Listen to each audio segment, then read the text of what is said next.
want to talk about suicide and what I think about suicide and what I think could be the best solution to prevent suicide. Um, I recently just I want to talk about. I've been suicidal before multiple times, and I will go over my stories of when I was suicidal and how I deal with it. Um, but I want to go over someone who was in my life, but I didn't really try to be their friend, and I I didn't know they were suicidal.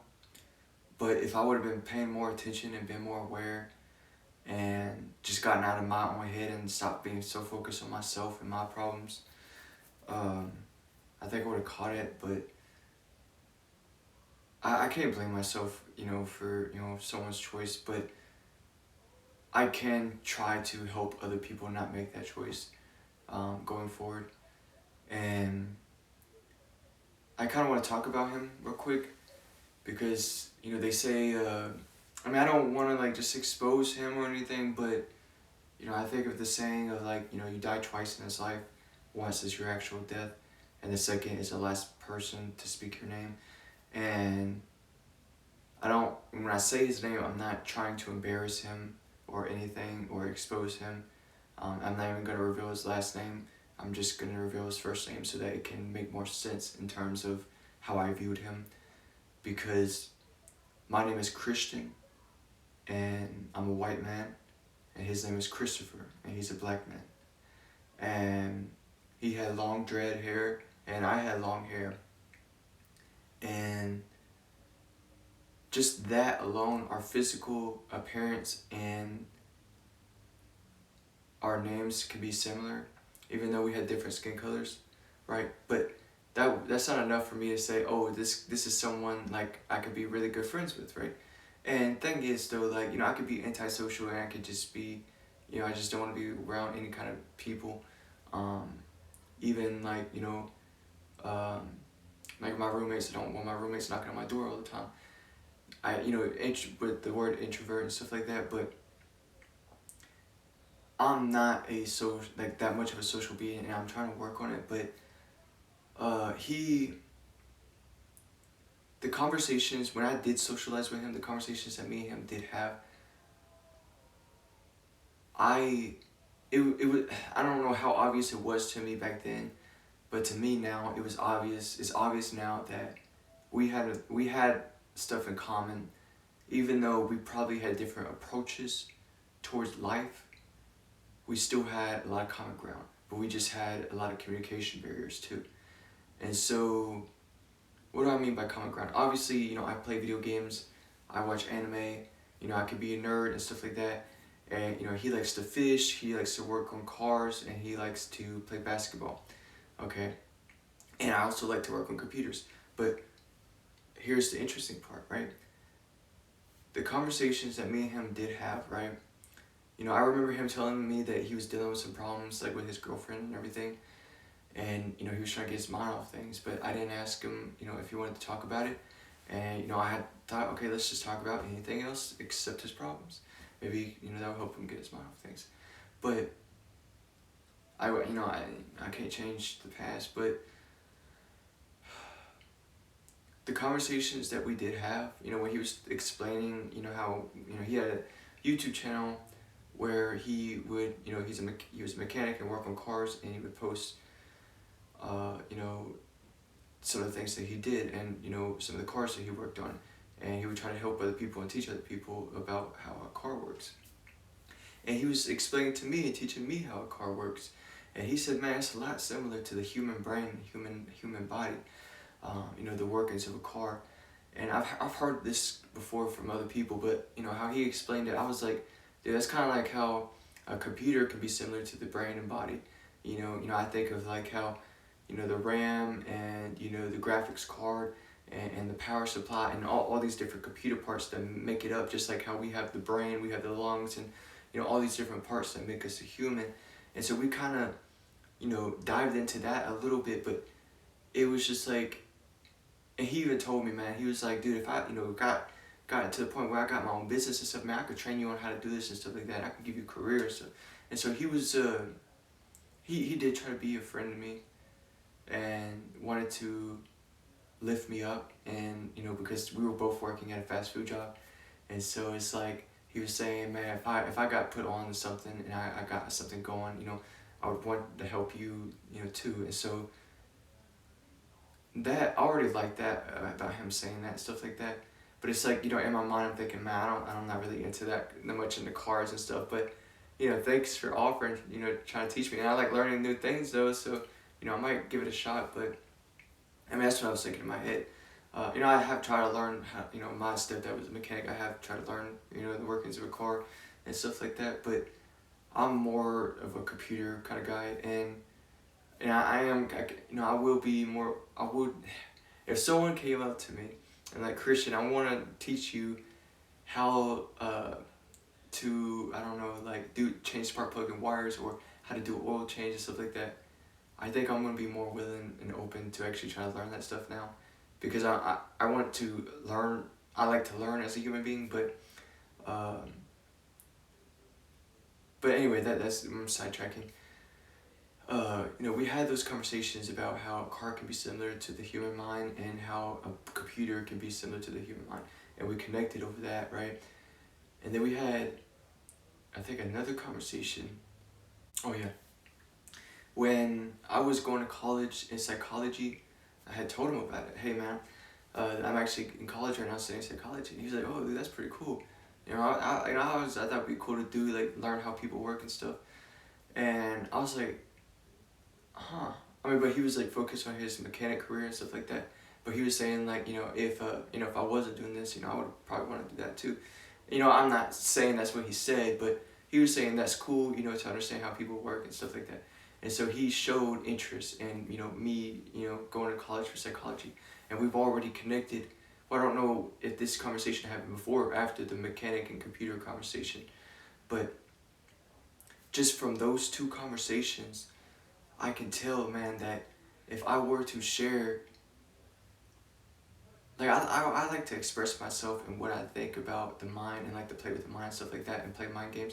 And actually, he was one of the people that when I was, you know, flirting with a woman whose boyfriend threatened to kill me and stuff like that, and I was playing mind games with her, I was actually teaching him and actually asking him for advice on how to play mind games with a woman.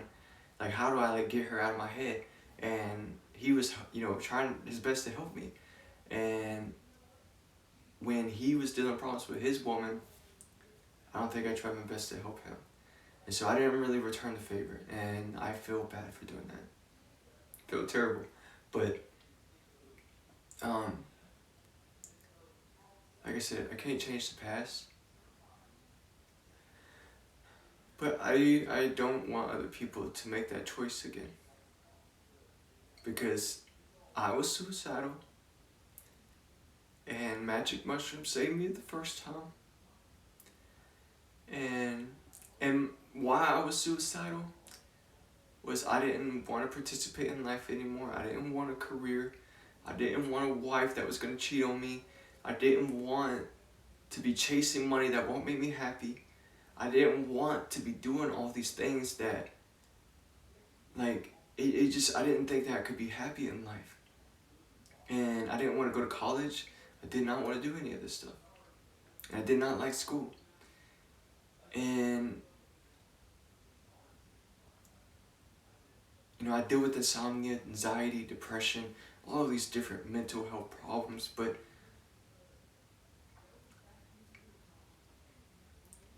I don't think I ever really thought of, like, hey, you know, I don't think I ever tempted myself to, like, a drug overdose, or, you know, doing something to take my life, or, like, I don't think I've ever, you know, planned it out. But I do remember thinking that, like, if this pain that I'm going through keeps getting worse and it does not go away, then I'm gonna have to do something about it. I do remember thinking that. And I try to look for solutions, you know, that could help me get out of that mindset before I did something stupid. And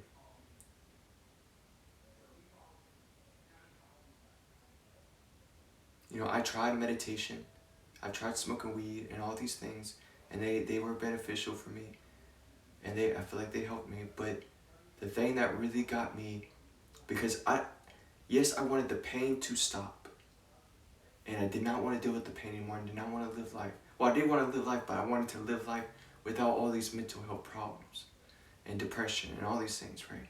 I had heard stories, so I wanted to get out of these mental health problems, right?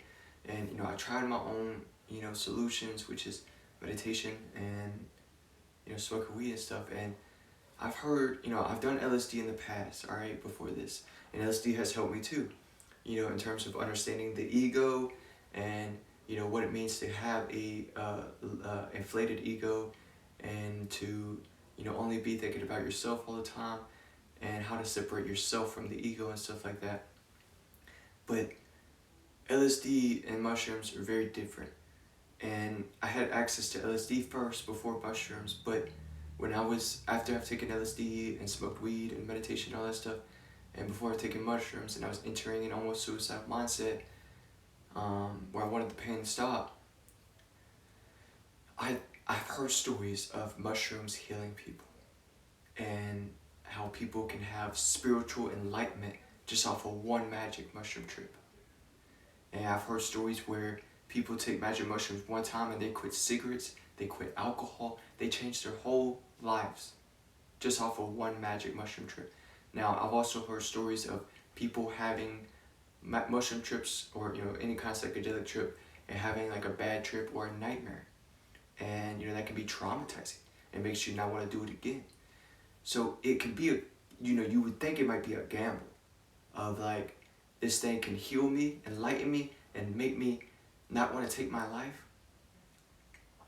Or this thing can make me more traumatized and make me scared of mushrooms and scared of psychedelics and scared of my mind. And so I guess it could be a gamble in that way, but I was in so much pain that, and the thing is though, I hadn't known about that though. And, you know, I watched videos on like, how can you guarantee a nice, safe, comfortable trip where you don't allow yourself to get into, you know, those kind of dark places of the mind. And what I have done was clean my room, fix the vibe in my room, and I wrote down on a piece of paper, I forgot what I wrote down on a piece of paper, but like I wrote down like affirmations, like certain affirmations to like lift me up, saying, hey, everything's gonna be okay, you're gonna be fine, all that stuff. And I got music playing. I don't remember what kind of music I was listening to, probably Juice WRLD, but I don't think so. I actually did listen to Juice WRLD a lot on psychedelics, but you know, trying to have a nice, comfy, cozy environment to match your trip. And the thing is, if you don't trust, you know, yourself to trip by yourself in your room, and you think that might be too scary, I would, you know, try to get a trusted friend to trip sit you, where they can help calm you down and relax you, so that way you don't enter in a, you know, panic, you know, screaming and hollering, running across the streets kind of. And that don't really happen a lot on mushrooms. You know, I can't really say the same for LSD, but usually people on mushrooms, you know, you can make the argument that you can take mushrooms and then run out on the street naked. Okay, but from my experience, I take mushrooms and I'm appreciating the tree, I'm loving nature, I'm appreciating the sky, and listening to the sounds of the birds sing, and I'm just enjoying nature. And to have that in a break from reality and making money and surviving was so relieving on my soul. And it just like, and I talked about this before, you could try to get into that mindset sober, but it's so difficult, especially with, you know, modern society and how fast and capitalistic it is. It's so hard to just sit there and try to appreciate a tree when you could take a little bit of magic mushrooms, and it is possible, but when you could just eat a little bit of magic mushrooms and just appreciate the tree, the leaves, the intricate designs, and just the patterns and all of that stuff. It's just beauty. And I found that to be amazing. But mushrooms also did something else for me. And I think, well, I was going to say this before, but I think part of the reason that people are suicidal is, yes, they want the pain to stop. But I also think people are curious about the afterlife and what happens after. And magic mushrooms can heal you, but it can also show you the afterlife. Now, it can show you hell, a nightmare, all your nightmares and, fears and paranoias and all that stuff, okay? That's if you don't respect mushrooms and, try to, like if you go and take mushrooms and you try to walk the streets of New York City around all the loud noise and the traffic, or you try to go to some kind of chaotic environment and you expect to have a nice trip, then, for an experienced user, I think that they could probably make it work and, enjoy mushrooms just anywhere. But for someone new to it, you would want your best to make your environment as cozy and as comfortable and as calming as possible. And if you take enough magic mushrooms, you can experience an insane amount of love, an insane amount of bliss that will have you on the floor crying. And talking about crying tears of joy, and laughing and smiling, like you're falling in love with life for the first time. And I'm grateful to be able to experience that, and not everyone has. And sometimes I forget what that was like, because I get distracted and so busy, caught up in life and, work and money and all that stuff, that I can forget what magic mushrooms have done for me. But I think the problem that I had ran into was putting magic mushrooms before Jesus, and falling in the mindset that evil isn't real and everyone goes to heaven and it's all peace and love and it's all love. Alright? And I think this is, I talked about this in a video before about how it's almost two different cultures, where you have, the people that are focused on Jesus and they don't want to mix it with mushrooms.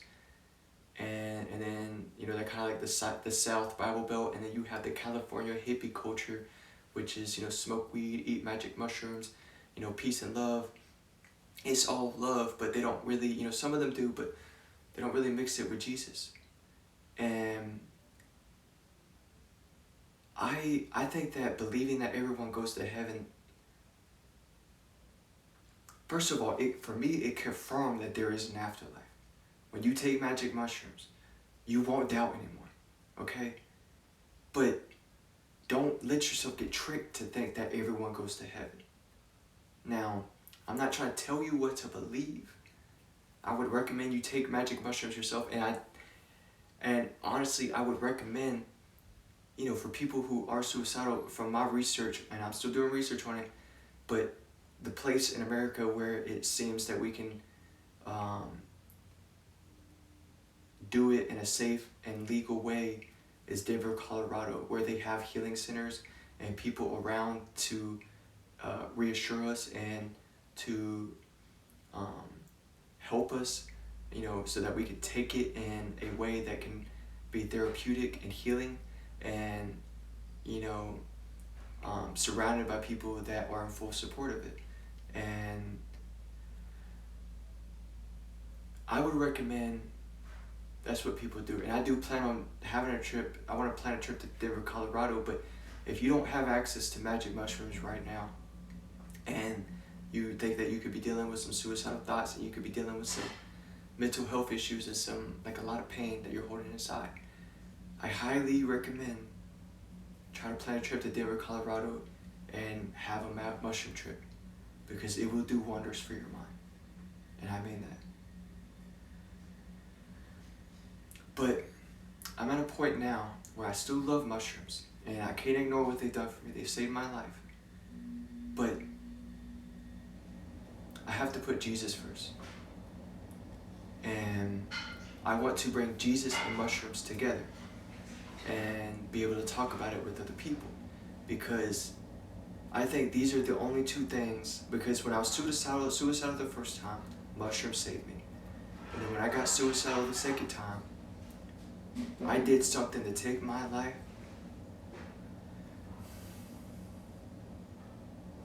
not in the traditional way. And I'll talk about it in another video. But when I thought I was about to die, and I didn't have access to magic mushrooms this time, I turned to Jesus. And to have someone to talk to about this, about what I was going through, and learning how to pray and read the Bible, and I'm still working on getting closer with Jesus. I am not a perfect Christian, and my name is Christian, but I'm still learning, okay? But I had took my life for granted again. And yes, I could blame it on the fact that I don't have access to magic mushrooms, but what has helped me though is praying to Jesus and repenting everything that I have ever did wrong, and asking Him for help and understanding and strength. And doing that has helped me a lot with my mental health, because I feel like a lot of times we can hold guilt, we can hold regret, we can hold remorse, we can hold resentment, we can hold all of these emotions that come from us hurting other human beings and not asking them for forgiveness, and then also being hurt by other human beings and not offering them for our forgiveness. Because you have to understand that it's hard for everyone to own up and make an apology. And there are people, and the people that I've hurt in my life, and I still gotta work on this, but the people that I've hurt in my life, I still want to ask them for forgiveness. And the people that's hurt me in my life, I know that they probably won't, give me an apology. Maybe they probably will, but I should try to offer them forgiveness, even if they don't want to apologize. And I think of my friend from high school where we kind of separated, but sometimes when someone that we care about hurt us and we stop talking to them and we lose that connection, it can hurt us, and we can hold that hurt and pain for a long time. And sometimes the only way, we can talk to Jesus about it, and we can take magic mushrooms to help us deal with it, but ask Jesus for forgiveness, but also that person that you've hurt or that hurt you, ask them for forgiveness and try to offer them forgiveness, depending on what happened. And so, but by doing that though, you can release a lot of guilt, a lot of regret, a lot of resentment, a lot of that stuff that you have built up inside. Because I do think our relationships with human beings and how we are and how we treat people is very important. And you don't know how you're going to make that person feel.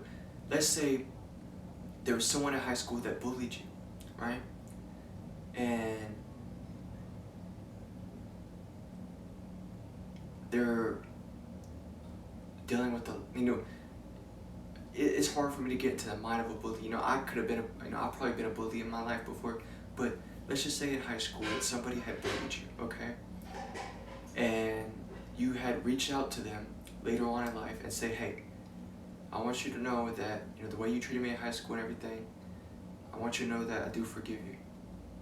And I'm not going to hold any more anger towards you. Because a lot of times we want to wait on that apology and just wait and wait and wait. So we hold that pain inside until we get that apology. And so we wait on offering our forgiveness until we get that apology. But us holding that pain inside can hurt us and get in the way of us living our life.